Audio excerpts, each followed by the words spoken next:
ನಮಸ್ಕಾರ ಸ್ನೇಹಿತರೆ, ಇಂದು ನಾವು ಕರ್ನಾಟಕದಲ್ಲಿ ಪ್ರಸಿದ್ಧ ದೇವತೆಗಳಲ್ಲಿ ಅತ್ಯಂತ ಶಕ್ತಿಯುಳ್ಳ ದೇವತೆ ಆಗಿರ್ತಕ್ಕಂಥ ಬಳ್ಳಾರಿಯಲ್ಲಿ ಶ್ರೀ ಕನಕದುರ್ಗಮ್ಮ ದೇವಸ್ಥಾನದ ಬಗ್ಗೆ ಮಾತನಾಡುತ್ತಿದ್ದೇವೆ.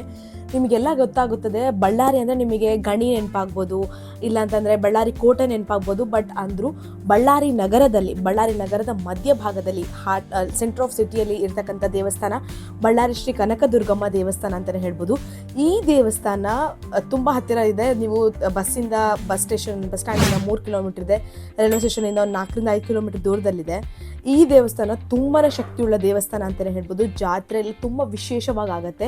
ಬಳ್ಳಾರಿ ಜನಕ್ಕೆ ಅತ್ಯಂತ ಶಕ್ತಿಯುಳ್ಳ ದೇವತೆ ಅಂತಲೇ ಹೇಳ್ಬೋದು.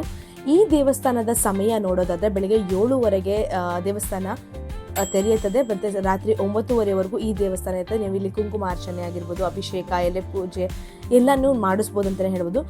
ದೇವಸ್ಥಾನದ ಇತಿಹಾಸ ವಿಷಯಕ್ಕೆ ಬರೋದಾದರೆ ಇದು 18 ಮತ್ತು 19ನೇ ಶತಮಾನದಲ್ಲಿ ಬಂದಿರತಕ್ಕಂಥ ದೇವಸ್ಥಾನ ಅಂತಲೇ ಹೇಳ್ಬೋದು. ಇದುವರೆಗೂ ತುಂಬ ನೀವು ದೇವಸ್ಥಾನ ಕೇಳಿರ್ತೀರ, ಕೆಲವೊಂದಕ್ಕೆ ಶಾಸನದಲ್ಲಿ ಉಲ್ಲೇಖ ಆಗಿರೋದಿಲ್ಲ, ಯಾವಾಗಿದೆ ಏನು ಅಂತ ಗೊತ್ತಿರೋದಿಲ್ಲ. ಆ ಲಿಸ್ಟಿನಲ್ಲಿ ಅದರಲ್ಲಿ ಇದು ಕೂಡ ಒಂದು ಅಂತಲೇ ಹೇಳ್ಬೋದು. ಇದ್ರದ್ದು ಇನ್ನೂ ಡೀಟೇಲ್ ಆಗಿ ಇನ್ನೂ ಇನ್ಫಾರ್ಮೇಷನ್ ಏನೂ ಸಿಕ್ಕಿಲ್ಲ.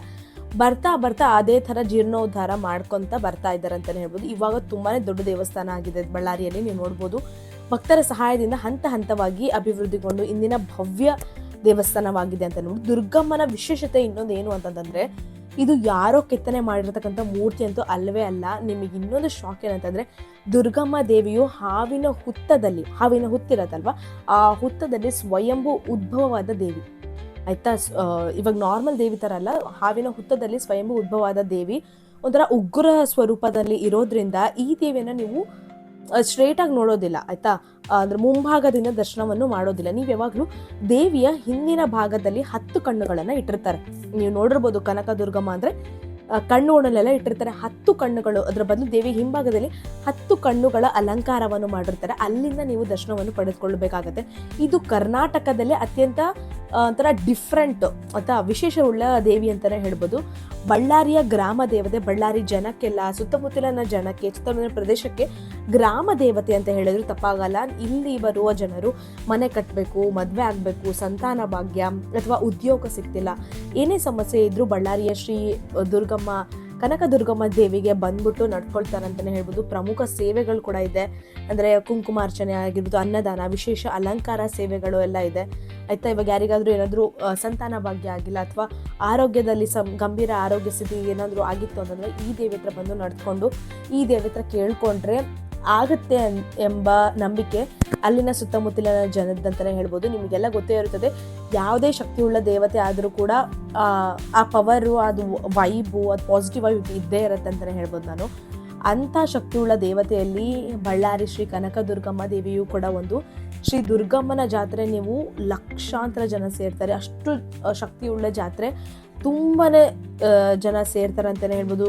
ವಿಶೇಷ ಅಲಂಕಾರ ಆಗಿರುತ್ತೆ, ಅನ್ನದಾನ, ತುಂಬಾ ಅತ್ಯಂತ ಶಕ್ತಿಯುಳ್ಳ ದೇವತೆ ಆಗಿರೋದ್ರಿಂದ ಅಲ್ಲಿನ ಪ್ರದೇಶದ ಸಂಡೂರು, ಹೊಸಪೇಟೆ, ಅಲ್ಲಿ ಇಲ್ಲಿ ಬೇರೆ ಬೇರೆ ಊರಿಂದ ಜನರು ತುಂಬ ಹೋಗಿ ಅಲ್ಲಿ ದೇವಿಗೆ ನಡ್ಕೊಳ್ತಾರೆ.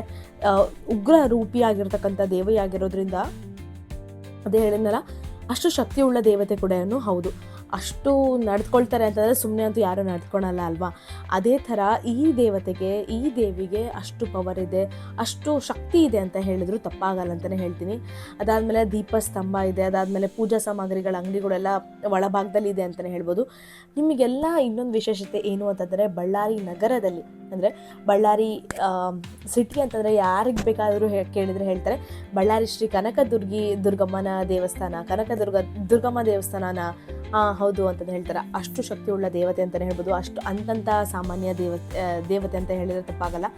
ಯಾರ್ಯಾರು ಬಳ್ಳಾರಿಗೆ ಹೋಗಿದ್ದೀರೋ ಈ ದೇವಸ್ಥಾನವನ್ನು ಮಿಸ್ ಮಾಡಬೇಡಿ. ಅಷ್ಟು ಶಕ್ತಿಯುಳ್ಳ ದೇವತೆ ಆಗಿರೋದ್ರಿಂದ ನೀವೇನು ಅಂದ್ಕೊಂಡಿರ್ತೀರೋ ಅದೆಲ್ಲ ಹಾಗೇ ಆಗತ್ತೆ ಅಂತ ನಂಬಿಕೆ ಎಲ್ಲರಿಗೂ ಇದೆ, ನಿಮಗೂ ಹಾಗೆ ಇರುತ್ತೆ ಅಂತಲೂ ಅಂದ್ಕೊಂಡಿದ್ದೀನಿ. ಯಾರ್ಯಾರು ಬಳ್ಳಾರಿಗೆ ಹೋಗಿದ್ದೀರೋ ಈ ದೇವಸ್ಥಾನವನ್ನು ಮಿಸ್ ಮಾಡಬೇಡಿ ಅಂತ ಹೇಳ್ತಾ, ಮುಂದಿನ ವಿಡಿಯೋಲಿ ಮುಂದಿನ ದೇವಸ್ಥಾನ, ಮುಂದಿನ ಪ್ರಸಿದ್ಧ ಸ್ಥಳದೊಂದಿಗೆ ಮತ್ತೆ ಸಿಗೋಣ. ಅಲ್ಲಿವರೆಗೂ ನಮಸ್ಕಾರ.